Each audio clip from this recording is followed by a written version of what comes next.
नमस्कार दोस्तों, आज के वीडियो में आपका स्वागत है। आज का एपिसोड नंबर है 0008।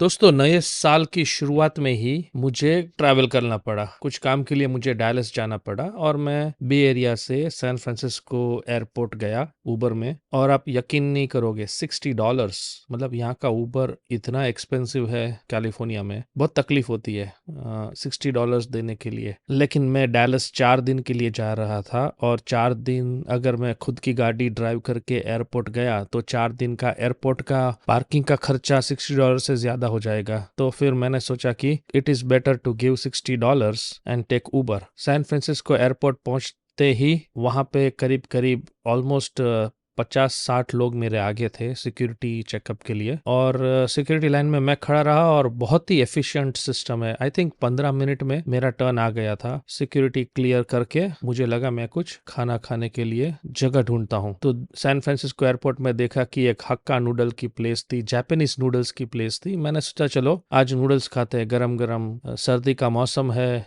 5-10 मिनट लाइन में खड़े रहने के बाद जब मैं काउंटर में पहुंचा और मैंने पूछा do you have any vegetarian noodles, उनका आंसर था नो। तो यही प्रॉब्लम है वेजिटेरियन लोगों का। अगर आप नॉन वेजिटेरियन हो तो अमेरिका जैसी जगह नहीं है आपके लिए खाने पीने के लिए। लेकिन हम वेजिटेरियंस के लिए अभी भी काफी कॉम्प्रोमाइज करना पड़ता है। वैसे 10-15 साल पहले जैसा था वैसा नहीं है, अभी काफी वेजी ऑप्शन मिल जाते हैं। And a good example is immediately उसके बाजू में, वो नूडल प्लेस के बाजू में बर्गर किंग की दुकान थी। मैंने देखा oh my god, there is an Impossible Whopper. Impossible एक पैटी है जो वेजिटेरियन पैटी है और मैं I am not a fan of that, मुझे ज्यादा पसंद नहीं है। लेकिन मैंने सोचा कि चलो एयरपोर्ट पे हूँ और कोई ऑप्शन नहीं है, चलिए ट्राई करते हैं। और मैंने बर्गर, फ्राइज और कॉफी लिया। दोस्तों यकीन नहीं मानोगे, जैसे मैंने पहला बाइट लिया I felt like so good. बहुत ही अच्छा बर्गर था। And please take this with a pinch of salt, क्योंकि मैं बहुत ही भूखा था और वो मैं एयरपोर्ट में था और वहां पे ज्यादा कोई ऑप्शन थे नहीं, तो उसकी वजह से भी शायद वो मुझे ज्यादा टेस्टी लगा होगा। लेकिन I loved every bite of it. Impossible whopper खाया, पूरे फ्राइज खाए और कॉफी पी लिया। और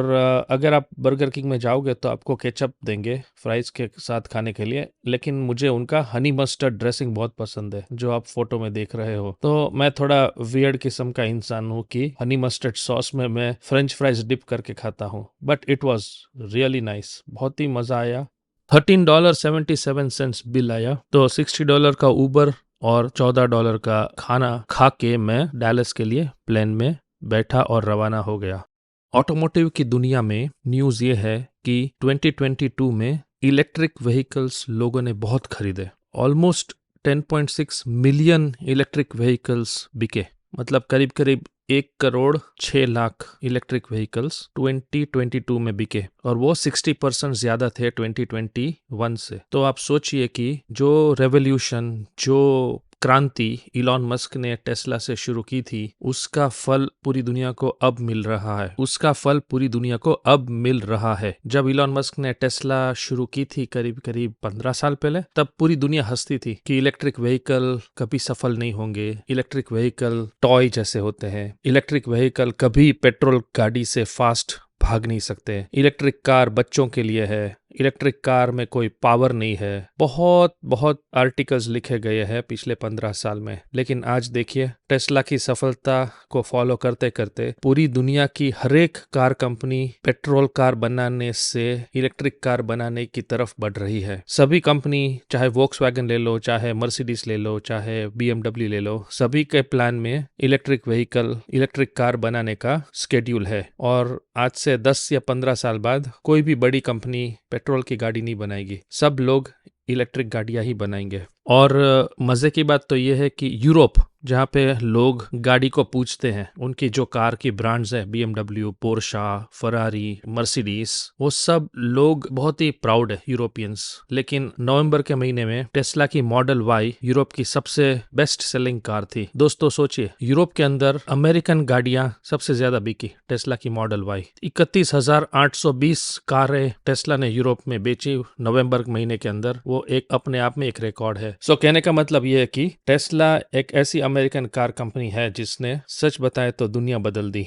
दोस्तों अगली न्यूज ये है कि आईफोन जो एप्पल बनाता है, वो उसका मार्केट शेयर सिर्फ 14% है। 14%। उसका मतलब क्या हुआ कि अगर दुनिया में 100 स्मार्टफोन बिकते हैं तो उसमें से सिर्फ 14 आईफोन है, बाकी के 86 है वो सैमसंग के होंगे, शाओमी के होंगे, रेडमी के होंगे। आप समझ गए ना? तो 100 में से 14 आईफोन बेचने वाली कंपनी 100 में से 82% प्रॉफिट कलेक्ट करती है। कि अगर पूरी फोन इंडस्ट्री है, उसने अगर $100 प्रॉफिट किया तो उसमें से $82 प्रॉफिट सिर्फ एक कंपनी करती है, जो है एप्पल। तो दोस्तों आप सोचिए आईफोन का पावर कितना है कि सिर्फ 14% मार्केट शेयर लेके पूरी इंडस्ट्री का 82% प्रॉफिट अंदर करती है। इसलिए आपने देखा होगा कि आपके देश में आप जहां भी रहते हो, बाकी फोन की तुलना में आईफोन बहुत एक्सपेंसिव होगा। आईफोन एप्पल ने 2007 में इंट्रोड्यूस किया था। स्टीव जॉब्स ने जनवरी 2007 में मैकवर्ल्ड एक्सपोजिशन होता है हर साल जनवरी में, वहां पे सैन फ्रांसिस्को के मैस्कोनी एक्सपोजिशन सेंटर में जनवरी 2007 में स्टीव जॉब्स ने आईफोन इंट्रोड्यूस किया था पूरी दुनिया के सामने पहली बार। वो दिन है और आज का दिन है, पूरी टेलीकम्युनिकेशन कंपनी बदल गई। आप देखिए 2007 के पहले फोन कैसे दिखते थे और आज की डेट में अगर आप देखोगे तो सारे के सारे फोन एक कांच का टुकड़ा ही है, और वो एप्पल ने इंट्रोड्यूस किया है दुनिया को। मैं हमेशा चाहता हूं कि जो भी कंपनी कुछ नया इन्वेंशन करे तो उसको फायदा होना चाहिए, लेकिन आप सोचिए 2007 और आज है 2022, मतलब करीब करीब 15 इयर्स हो गए और उसके बाद भी आईफोन 82% प्रॉफिट ले रहा है पूरी दुनिया का। तो आप सोच सकते हैं कि 15 साल में भी आईफोन को कोई गिरा नहीं पाया। सो द लेसन लर्नड यहाँ पे ये है कि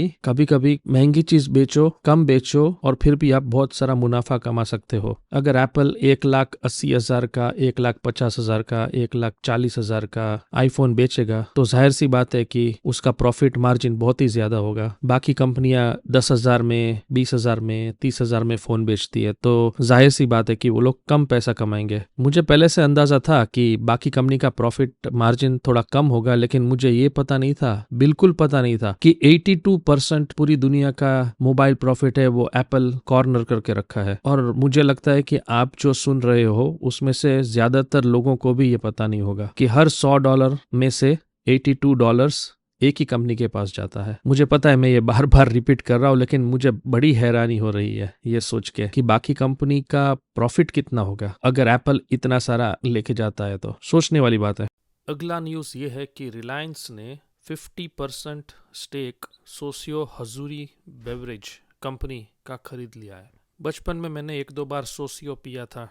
टू बी ऑनेस्ट मुझे वो ज़्यादा पसंद नहीं आया।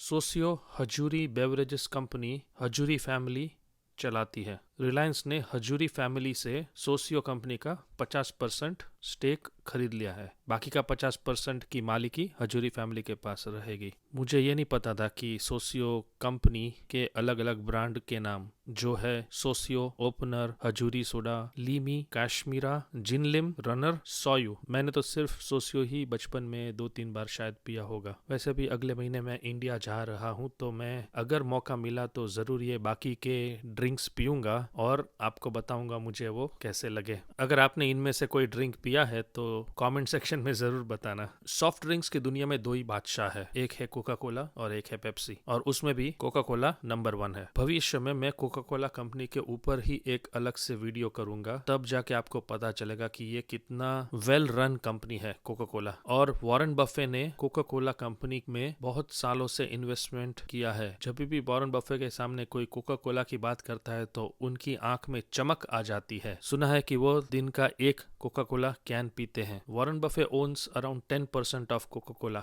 मतलब Warren Buffett Coca Cola company के 10% शेयर खरीद के रखे हुए हैं। और मेरे ख्याल से उन्होंने इंटरव्यू में भी बोला था कि वो कभी भी वो कोका कोला के शेयर नहीं बेचेंगे, लेकिन इसके लिए मैं डिटेल में अलग से वीडियो बनाऊंगा। आज के लिए बस इतना ही काफी है कि रिलायंस ने सोसियो कंपनी में 50% की पार्टनरशिप खरीद ली है, और अब हर एक रिलायंस रिटेल शॉप में मैं समझता हूँ ये सब सोसियो ब्रांड्स के सब ड्रिंक्स है वो आपको देखने को मिलेंगे, खरीदने को मिलेंगे, और शायद डिस्काउंट में भी मिलेंगे।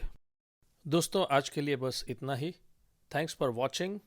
Please like, share and subscribe, and don't forget to press the bell icon.